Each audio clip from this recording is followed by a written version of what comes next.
This presentation is Major Events Leading to the Civil War, presented by Julia Wagner.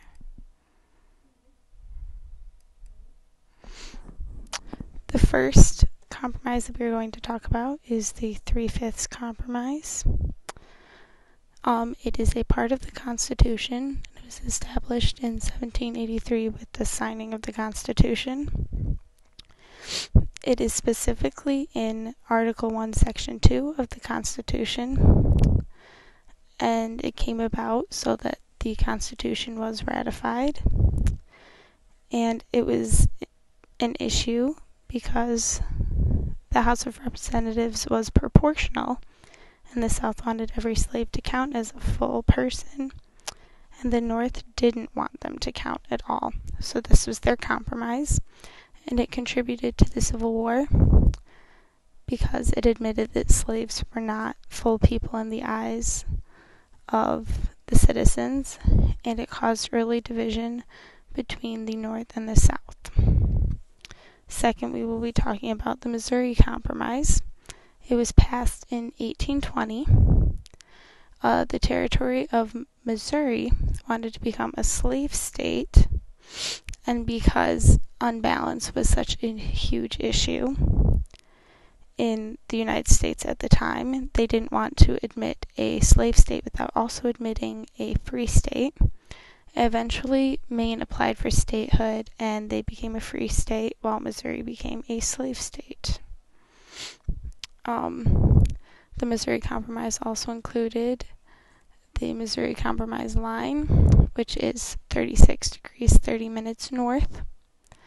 It was said that no slave states would be allowed in the territories above this line, and no free states would be allowed in the territories below this line.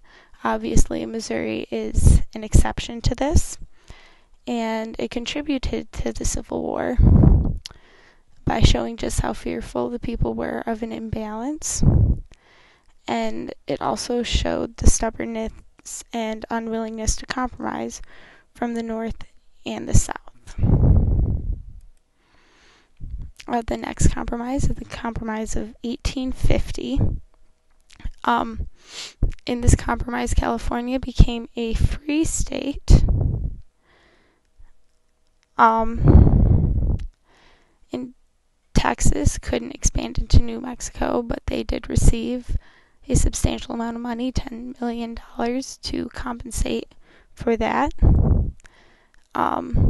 Slave trade was also abolished in the capital, Washington, D.C., and this contributed to the Civil War by giving free states more power in Congress because there were more free states than slave states, and it also stopped the slave trade in the United States. One part of the Compromise of 1850 is the Fugitive Slave Act. This was in favor of slavery. It said that all U.S. Marshals must arrest any runaway slaves so that they can be returned to their owner. If the runaway slave was not arrested, the marshal could be fined $1,000, and it also outlawed punishment for those, outlined punishment for those aiding runaway slaves, and that punishment would equal 6 months in prison and a $1,000 fine, and this contributed to the Civil War by giving more authority to slave owners, and it didn't allow for slaves to escape.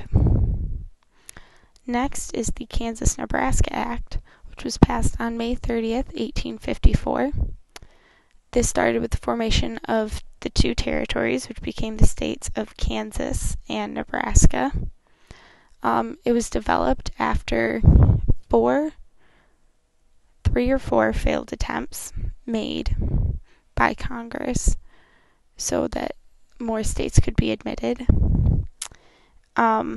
And the act was developed by Stephen Douglas, a member of the Senate.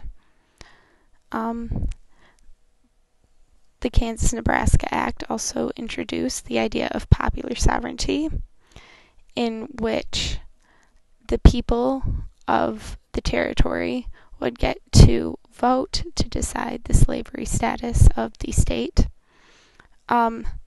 This act also overturned the Missouri Compromise line because it got rid of the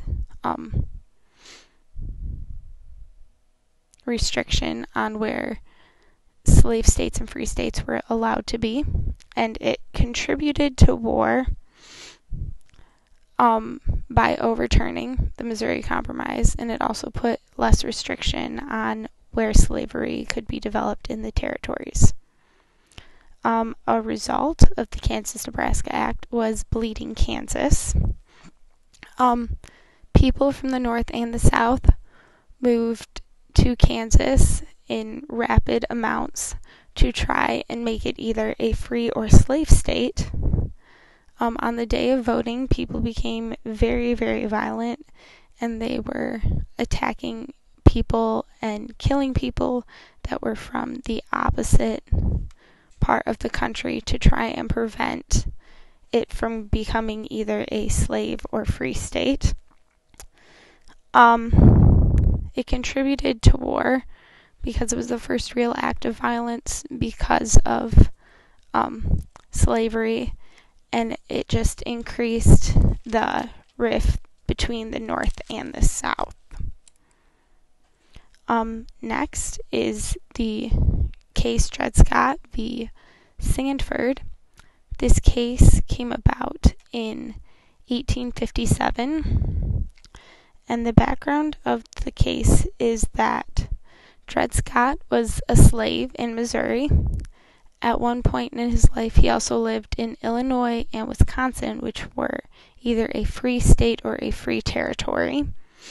And when his owner died, even though he was in Missouri, Scott claimed that he could be free because he had lived on free soil, even as a slave. This went through all of the lower courts and eventually became a case in the Supreme Court.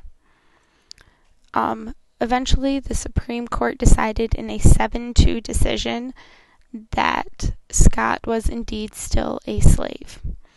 They said that no African American was a citizen, and since Scott was property, he had no right to come in front of the court in the first place. And it overturned all of the Missouri Compromise. And this contributed to the Civil War by establishing non-citizenship for African Americans. And since the court sided with the South, it created an even larger divide between the North and the South. The Lincoln-Douglas debates were held in 1858, and they were leading up to the Illinois Senate election. It was held in all 7 of the congressional districts of Illinois. Stephen Douglas was very popular with the people, and he was running for re-election, which meant that he was more likely to be re-elected. And he supported the compromises and popular sovereignty, being that he helped create the Kansas-Nebraska Act and was part of the Senate's committee in charge of the territories. He had a lot of power and say in that. And Abraham Lincoln was fairly unknown at the time, and he was a strong believer that the country couldn't survive half free and half state. But eventually Douglas won, but this was a good precursor to what was to come in the presidential election of 1850. In the presidential election of 1850, there were 4 major candidates. The first was Lincoln as a Republican candidate. Second was Douglas as a candidate for the Northern Democrats.